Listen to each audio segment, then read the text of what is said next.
Hello everyone, मैं हूँ सृष्टि and मैं अलग अलग टॉपिक्स के ऊपर मेरे चैनल पे वीडियो करती हूँ। अगर आपको देखना है तो आप प्लेलिस्ट में फॉलो कर सकते हैं। मैं हरे कृष्णा सीरीज़ एक कर रही हूँ, जो कि 100 days of Hare Krishna Hare Rama series है। फिर मैं self love and self healing के ऊपर वीडियोस बनाती हूँ। पुराने मेरे बहुत सारे मोटिवेशनल वीडियोस रह चुके हैं। मैं अपने हॉबीज़ के ऊपर यानी कि सिंगिंग एंड डांसिंग के ऊपर भी एंड आर्ट के ऊपर और अलग अलग कुछ चीज़ों के ऊपर मैं वीडियोस बनाती रहती हूँ। तो जनरली मेरे जो वीडियोस होते हैं वो आपको इंस्पायर करने के लिए या फिर थोड़ा लाइफ में कुछ चीज़ों में हेल्प करने के लिए और कुछ डाउट्स को सॉल्व करने के लिए होते हैं। तो आज मेरे पास एक रिक्वेस्ट आया था सुबह, तो मैंने सोचा कि इसको वीडियो के ज़रिए बताने से बहुत सारे लोगों को हेल्प होगी। मैं एक दो दिन से इस टॉपिक के ऊपर कहीं अलग अलग जगह से सुन भी रही हूँ, तो मुझे लगा कि हाँ, ये मैंने सोच के मैंने निकाला कि कैसे इस चीज़ को किया जाए। टॉपिक ये है कि अगर हम किसी गिल्ट से जूझ रहे हैं, किसी कोई गिल्ट है हमारे मन में कि हमने कोई गलती की है, हो सकता है नया नया किया हो, पुराना हो, किसी के साथ में हमने किसी को बाय चांस जानबूझ के या बिना जाने या किसी तरीके से हमने उसको हर्ट किया, किसी इंसान को, किसी एनिमल को, किसी भी प्राणी को, किसी को भी हमने हर्ट किया, कुछ हर्टफुल कुछ कहा या हमने कुछ किया एंड हम उसको समझ चुके हैं कि वो गलत है एंड हमने उसको एक्सेप्ट भी किया है। बट शायद हमने माफ़ी भी मांगी, लेकिन शायद उस गिल्ट से हम कहीं ना कहीं अगर नहीं निकल पा रहे हैं तो कैसे उससे निकले। तो मैं दो बहुत ज़्यादा इफ़ेक्टिव चीज़ें बताऊंगी। ये चीज़ें आप करके देख सकते हैं अगर ऐसा कोई सिचुएशन में आप रहे हैं, क्योंकि मैं खुद ऐसे सिचुएशन में रह के खुद को उस सिचुएशन से निकाल चुकी हूँ। क्योंकि इंसान है हम, तो छोटे मोटे जाने अनजाने में गलतियाँ हो जाती है एंड उसको अगर आप एक्सेप्ट करके सुधारते हो एंड उससे आगे बढ़ते हो, उस चीज़ को बेहतर करते हो, तो फिर और उस गलती को उस इंसान के साथ में या उस सिचुएशन को आप और रिपीट ना करके उसको सही कर देते हो, तो फिर कोई प्रॉब्लम नहीं होती। हो सकता है कि ऐसे हम ज़िंदगी में आगे चलते चलते गलती कर रहे हैं, मतलब हम कुछ ना कुछ कोशिश कर रहे हैं जानबूझ के, अगर हमने किसी को सोच के किया या फिर कुछ भी, वो भी हम उस सिचुएशन में शायद ऐसे सोचने पे मजबूर हो गए थे या फिर हमने गलत सोचा, तो हो सकता है उसको सही करना इम्पॉर्टेंट होता है, राइट। तो मान लेते हैं कि अगर आपने किसी इंसान के साथ में या किसी पर्टिकुलर एक जानवर भी हो सकता है या प्राणी, किसी के साथ में आपने किया ना, आपको पता है कि आपने इसके साथ में कोई गलती किया है, राइट।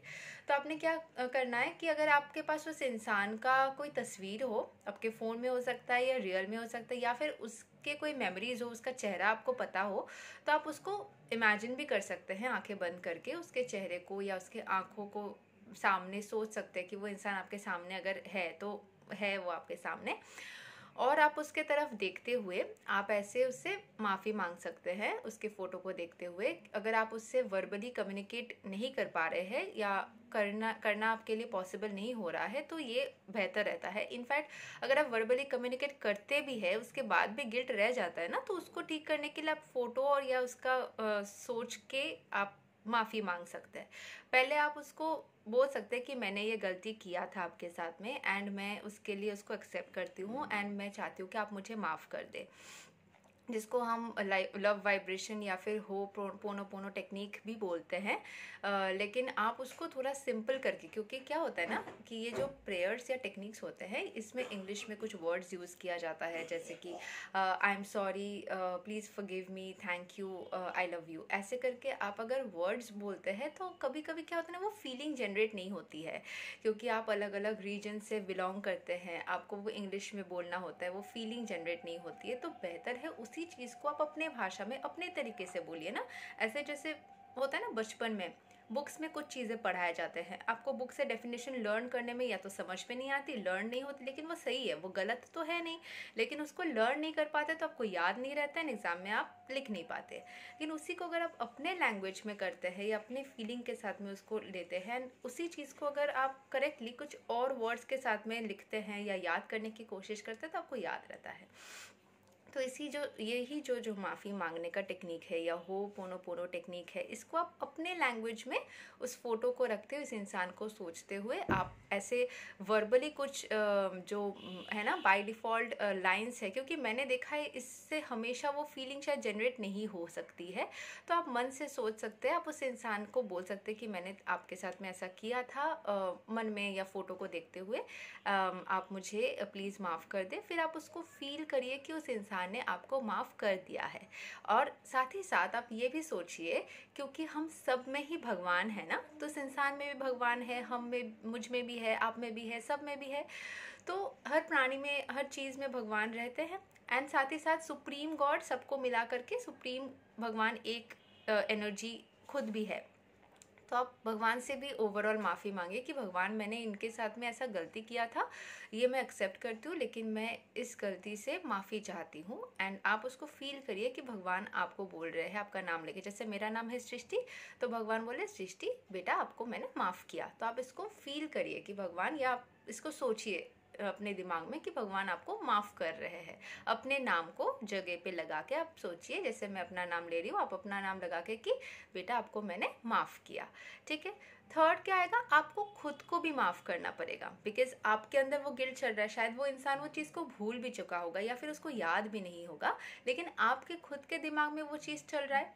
तो आपको खुद को रिलीज आउट करना है ना उस चीज़ को, तो आपको खुद को भी माफ़ करना है। तो आप खुद को कहिए कि जैसे मेरा नाम मैं लेके बोल सकती हूँ कि सृष्टि मैंने तुम्हें माफ़ किया। अपने दिल पे हाथ रख के बोल सकते हैं, अपने शरीर पे अपने, क्योंकि दिल पे हाथ रखने से ना, क्योंकि जो फीलिंग हमारी जनरेट होती है, लॉजिकल माइंड तो ब्रेन होता है, लेकिन फीलिंग जो होती है वो दिल से होता है, जनरली बोला जाता है ना।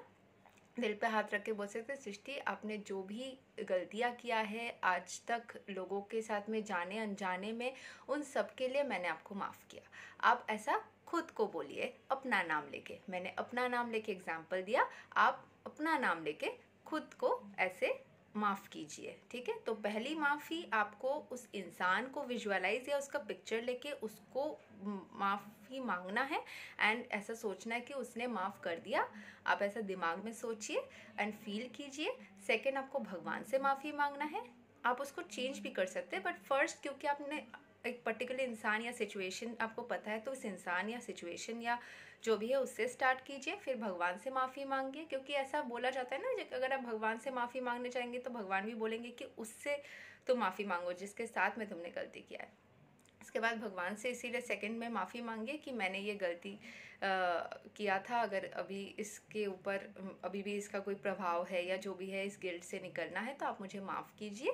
भगवान आपको माफ़ कर रहे हैं, ये विजुअलाइज कीजिए। एंड थर्ड में आप खुद से माफ़ी मांगिए कि ऐसा मैंने किया है, तो मैं खुद से भी माफ़ी मांगती हूँ, एंड खुद को माफ़ कीजिए। इसके बाद आप उस इंसान को भी माफ़ कीजिए। अगर आपको लगता है कि उसके तरफ से भी, देखिए आप खुद से अगर एक इनोसेंट को कुछ करते हैं तो फिर वो अलग बात है, लेकिन अगर कोई रीज़न रहा होगा, उसके तरफ से भी कुछ आया होगा, तो आपके मन में रह सकता है कि उसने भी तो ये किया था, तो आप उसको भी माफ़ कीजिए कि वो भी एक इंसान है, सिचुएशन में गलती हो गई उससे, एंड वो शायद संभाल नहीं पाया उस चीज़ को, तो उसको भी मैं माफ़ करता या करती हूँ। ठीक है। आप उस इंसान को भी माफ़ कीजिए। तो खुद को आपने किया, भगवान से मांगा, आपने उस इंसान से माफ़ी मांगा, एंड उस इंसान को या सिचुएशन को भी माफ़ कर दीजिए। क्योंकि हर एक चीज़ से हम लर्न करते हैं, कुछ ना कुछ लर्निंग तो मिली ना आपको, कुछ ना कुछ सीखने को मिलता है। एंड हर एक चीज़ को कैलकुलेटिवली नहीं किया जाता, जो भी सीखने को मिला, नेक्स्ट अगर कभी भी लाइफ में सिचुएशन हो तो वो आपके पास एक्सपीरियंस है कि ये सिचुएशन में ऐसा हुआ था, तो आप उस हिसाब से सोच सकते हैं। फर्स्ट टाइम जब होता है आपके साथ कुछ भी, तो उस टाइम पे आपको पता नहीं रहता है, आप जो भी इंस्टेंटली समझ पाते हो उस सिचुएशन में वैसे ही आप बिहेव करते हैं, तो उसमें गलत बात नहीं है। अगर आपको रियलाइज़ होता है तो उस रियलाइजेशन ही आपकी सबसे बड़ी मतलब माफ़ी होती है। लेकिन फिर भी आप गिल्ट से निकलने के लिए ये पॉइंट्स कीजिए।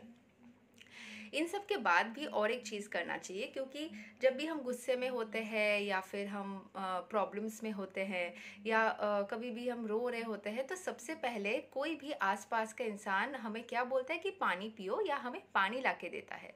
बिकॉज पानी ना हीलिंग का काम करता है, आपको अंदर से पूरा क्लेंस कर देता है एंड आपको एनर्जाइज भी फील कराता है। पानी पीने के बाद हम बोलते हैं हमें, अगर कोई बहुत चल के आए हैं, पसीना हो गया है, पानी पी के हम बहुत फ्रेश फील करते हैं। तो आप पानी को लीजिए एंड पानी को पीते हुए ये बोलिए कि मैं एक हील्ड सोल हूँ। पानी को पहले लेके हाथ में कुछ सेकंड्स, 10-15 सेकंड्स के लिए आप उसको रख सकते हैं, या जस्ट 5-10 सेकंड्स भी चलेगा। आप उसको हाथ में रखते हुए बोलिए कि मैं बहुत हील्ड फील कर रही हूँ, मैं बहुत हील्ड फील कर रहा हूँ। जैसे भी आप अपने जेंडर हिसाब से सेंटेंस को बना लीजिए, जिस भी लैंग्वेज में आप बोलना चाहते हैं, इंग्लिश में, हिंदी में, अपने अलग रीजनल लैंग्वेज में, जिसमें भी आप बोलना चाहते हैं, आप उसको पानी को हाथ में लेके उसको पहले एनर्जाइज कीजिए कि मैं एक हील्ड सोल हूँ। मैं जो भी गलतियाँ की हूँ लाइफ में, उन सब के लिए मैं खुद को माफ़ करती हूँ। मैंने इन सब गलतियों को से बहुत कुछ सीखा, बट अभी मैं खुद को माफ़ कर चुकी हूँ। जो भी चीज़ें मैंने किया, भगवान ने भी मुझे माफ़ कर दिया, एंड सभी एनर्जीज़ ने, या सभी जिनसे भी मैंने जाने अनजाने में कुछ उनको हर्ट अगर किया है, सभी ने मुझे माफ़ किया। एंड मैं बहुत ज़्यादा अभी हील्ड एंड रिलैक्स्ड फील कर रही हूँ, मैं एक हील्ड सोल हूँ। ऐसा बोल के आप पानी को पी जाइए।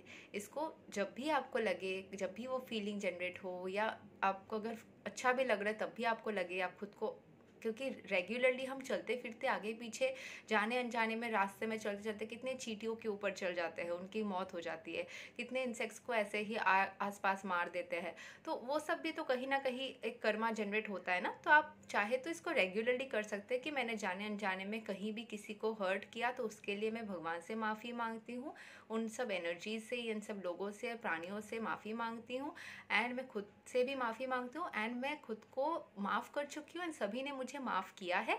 मैं अभी हील्ड सोल हूँ, एंड मैं ईश्वर से मतलब प्रार्थना करती हूँ कि मैं हमेशा सही तरीके से आगे अपने जर्नी में आगे बढ़ सकूँ।